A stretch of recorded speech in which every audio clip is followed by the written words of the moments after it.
Hola, soy Paz Araníbar y este es mi video de cátedra número 2, en el cual les hablaré sobre las aletas.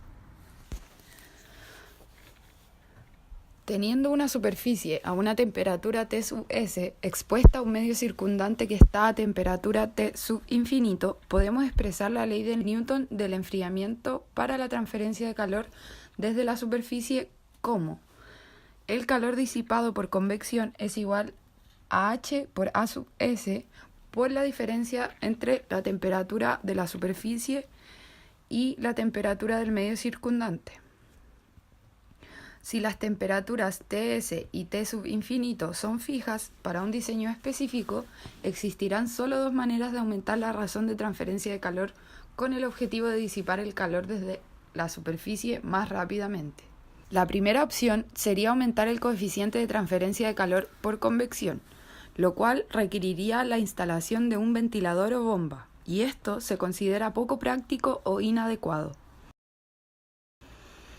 Por lo que se escoge por aumentar el área superficial, sodando, extruyendo o envolviendo una delgada lámina fabricada de un material altamente conductor sobre una superficie de manera que ésta exponga un área más grande a la convección y a la radiación.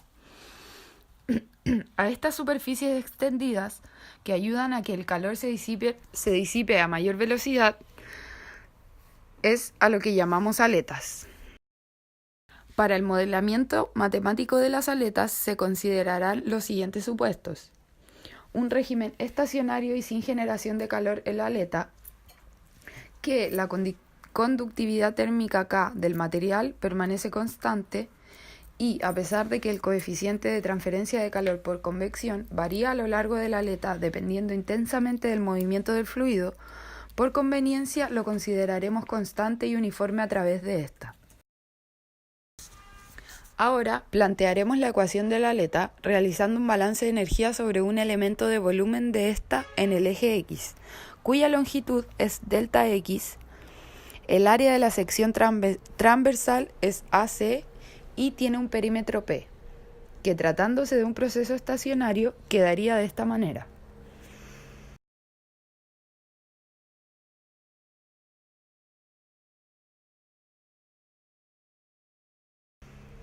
Si luego reemplazamos la transferencia de calor por convección según la ley de Newton y dividimos por delta X, reacomodamos y obtenemos lo siguiente. Se procede a aplicar el límite cuando delta X tiende a 0 y después reemplazar la razón de transferencia de calor por conducción según la ley de Fourier. Esta es la ecuación diferencial que rige la transferencia de calor en aletas.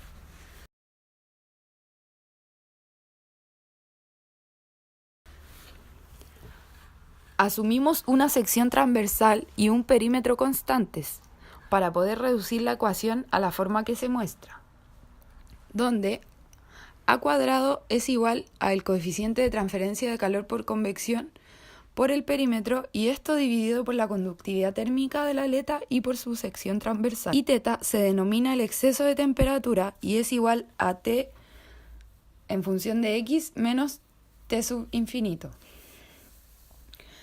De aquí desprendemos la primera condición de frontera para X igual a 0 de la aleta, donde la temperatura en lo que es su base será T sub B y generalmente es una temperatura específica dada.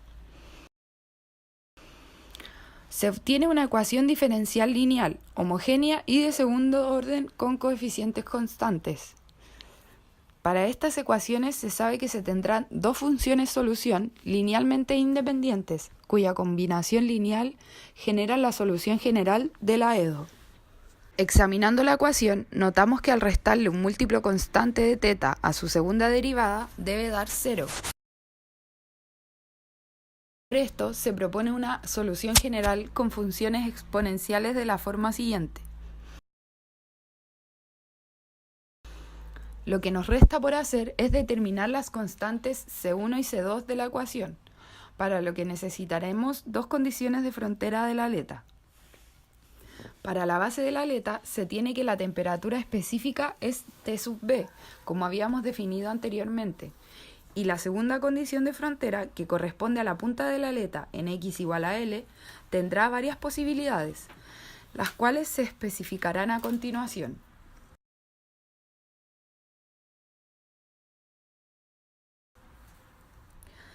El primer caso es el de una aleta infinitamente larga, lo que provocaría que la temperatura en la punta tendiera a la temperatura del medio, T sub infinito, es decir, que θ tenderá a cero.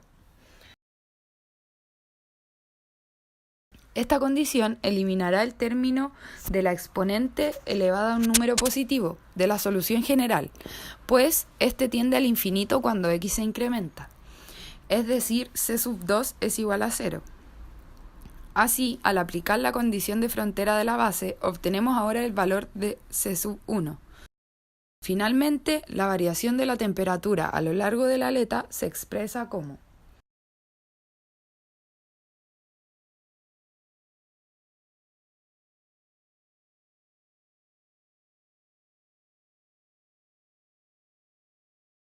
Una vez contando con la distribución de la temperatura a lo largo de la aleta, podemos determinar la razón de transferencia de calor estacionaria hacia la aleta a partir de la ley de Fourier.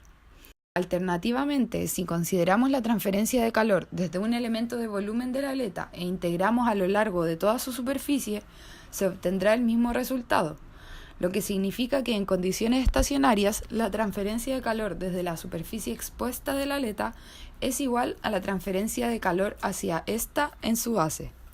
El otro caso es el de suponer la punta de la aleta aislada.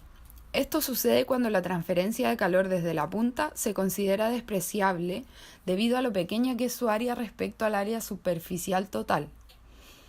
Así, la condición en la punta se expresa como que junto con la condición en la base que se tenía y algunas manipulaciones algebraicas logramos expresar la distribución de la temperatura.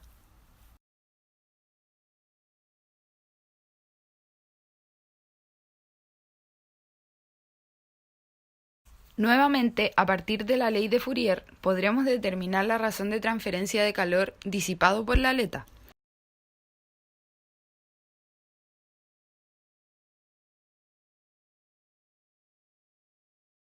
Podemos notar que al comparar esta expresión con la de la aleta muy larga, solo difieren en el término de la tangente hiperbólica, la cual tiende a 1 cuando L se hace muy grande.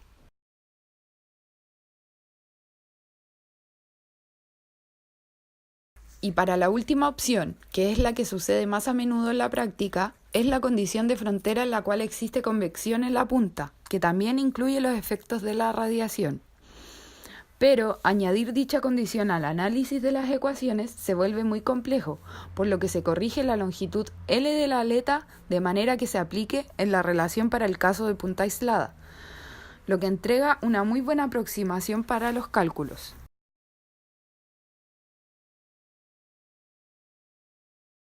Esta longitud corregida se calcula de manera que el área de la aleta sea igual al área de la aleta con su longitud real más el área de la punta de la misma. Una vez siendo capaces de obtener la ecuación de la aleta en todos sus casos de aplicación, podremos notar que en un caso ideal, en una superficie con aleta cuya resistencia térmica es cero, la transferencia de calor desde la aleta será máxima y la temperatura será uniforme a lo largo de ella. Pero en realidad esto no es así, sino que la temperatura de la aleta cae a lo largo de esta, lo que hará que disminuya la razón de transferencia de calor desde la misma.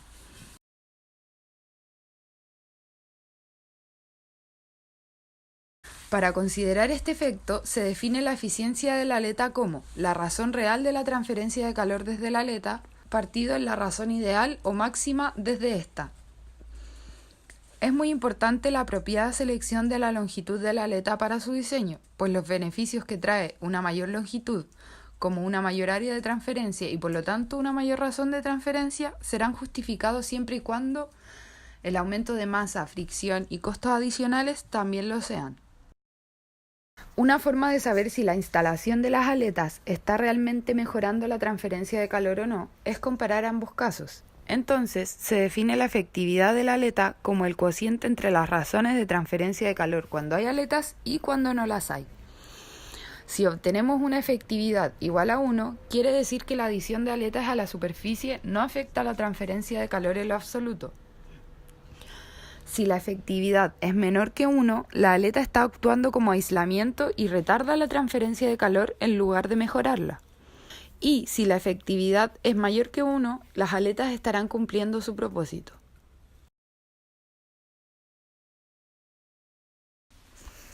Con lo que concluimos que las superficies con aletas se diseñan sobre la base de maximizar la efectividad para un costo específico. Además, se busca que la conductividad térmica K del material y la razón entre el perímetro y el área de la sección transversal sean tan altos como se pueda. Y por último, que la aplicación de las aletas es más efectiva cuando el medio es un gas, pues estos comprenden un bajo coeficiente de transferencia de calor por convección. Con este ejemplo ilustraremos mejor el funcionamiento de las aletas. Se tiene una aleta de aluminio de 1,6 milímetros de espesor colocada sobre un tubo circular con un diámetro externo de 2,5 centímetros. La aleta tiene 6,4 milímetros de largo. La pared del tubo se mantiene a 150 grados Celsius. La temperatura ambiente es de 15 grados Celsius y el coeficiente de transferencia de calor es de 20 watts sobre metro cuadrado grados Celsius. Se pide calcular el calor perdido por la aleta.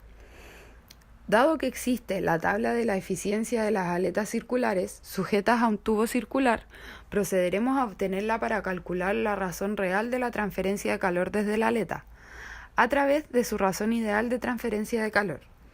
Para eso, obtenemos los siguientes términos.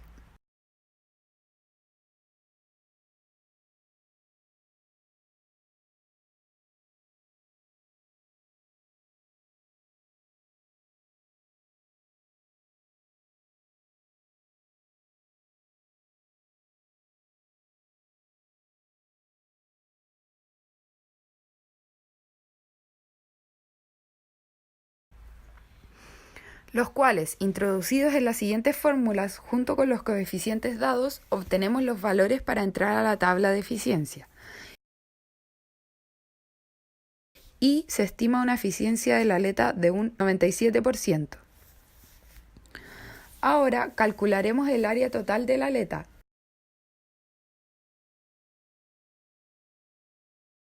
Con esto podemos plantear finalmente la ecuación de la razón de transferencia de calor desde la aleta.